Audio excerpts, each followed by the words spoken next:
I grew up in a small town in South Texas. It was about 1,600 people, a small town. Most all Mexicanos, most of them spoke Spanish. All of us spoke Spanish, and the why that you were asking came from my parents.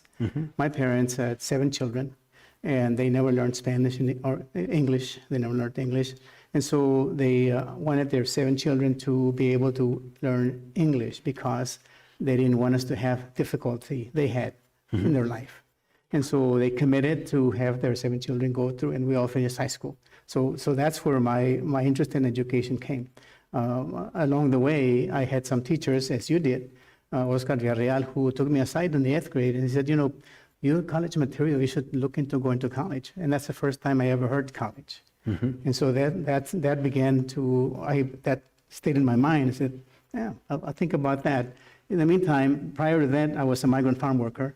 My family began traveling to the north. I drove my family from this little town called Asherton to Bay City, Michigan, 2,400 miles to work in the fields in the summers. But what they wanted to make sure that we didn't miss school. So as soon as school ended, we're off and running to the north.